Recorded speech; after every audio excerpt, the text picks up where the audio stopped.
Quinnipiac poll shows Republican presidential candidate Mitt Romney gaining ground on President Obama, up 4 points from their last poll. Romney now ties the president in a head-to-head 2012 matchup with 45%. But when pitted against new Republican frontrunner Rick Perry, President Obama wins 45 to 42%. That's within the margin of error, of course. When asked if President Obama deserves to be reelected, 51% said no. Only 42% said yes, he deserves to be reelected. Those are very intimidating numbers to the Obama re-election campaign. But our next guest can see right through them. He has an election formula that has correctly predicted every presidential election since Ronald Reagan's re-election in 1984. Joining me now, American University professor Allan Lichtman.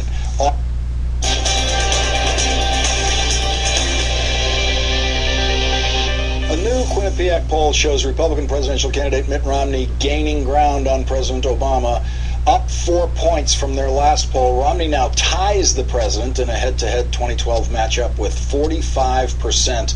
But when pitted against new Republican frontrunner Rick Perry, President Obama wins 45 to 42%. That's within the margin of error, of course. When asked if President Obama deserves to be reelected, 51% said no. Only 42% said yes, he deserves to be reelected. Those are very intimidating numbers to the Obama re-election campaign. But our next guest can see right through them. He has an election formula that has correctly predicted every presidential election since Ronald Reagan's re-election in 1984. Joining me now, American University professor Allan Lichtman, author of The Keys to the White House, a surefire guide to predicting the next president. Allan, thank you very much for joining me tonight, and I just cannot thank you enough for relieving me of this burden of reading every one of these Quinnipiac polls between now and next year, and checking the margin of error and the size of the sample. I mean, we study those polls to try to figure out what's going to happen next. You're telling me it's all over. That's right. Look, you might as well read the entrails of birds as read these early polls. They predict absolutely nothing, and in fact are more often wrong than right. I've developed a system that doesn't require projection from unreliable polls, but rather is based upon how presidential elections really work.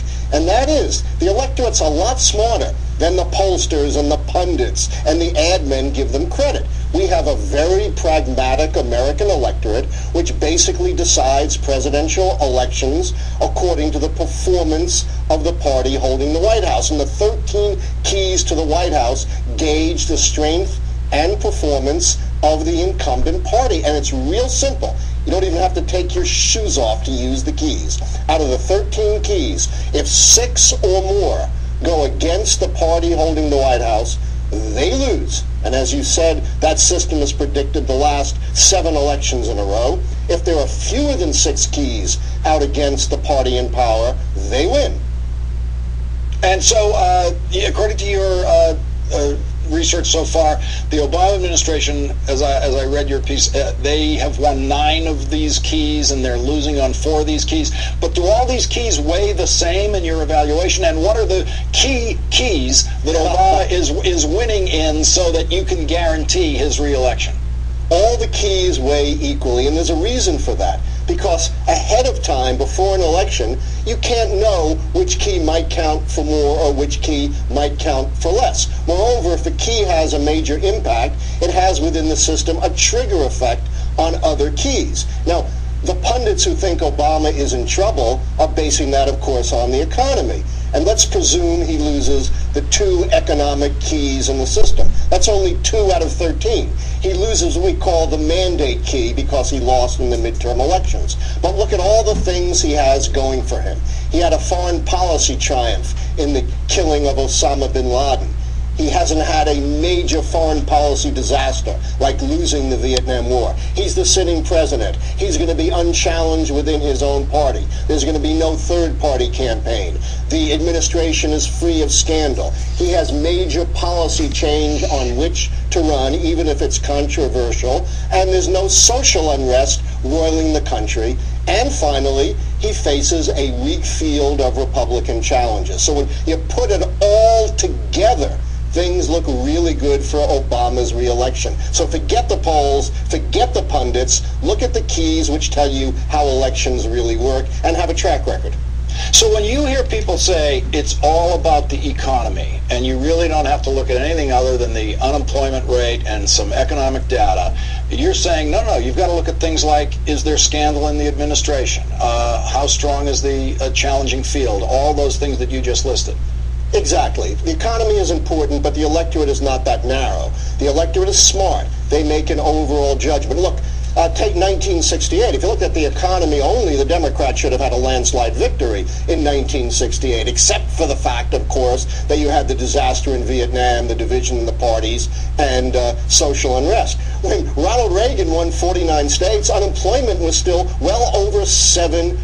So those folks who say it's the unemployment rate would have missed 1984. In fact, the straight economic models, while generally correct, miss a number of recent elections and cannot be relied on because they're too narrow and they don't understand how smart the American people really are. All right, that's it. We're done. We're done for the night. I don't even have to finish the show. American University professor Allan Lichtman, thank you very, very much for joining me tonight and reducing all of our burden on studying these polls. Anytime, Lawrence. And remember, this is nonpartisan. It predicted Bush in 2004. That's why you're here. It's the truth. Thank you very much, Allan.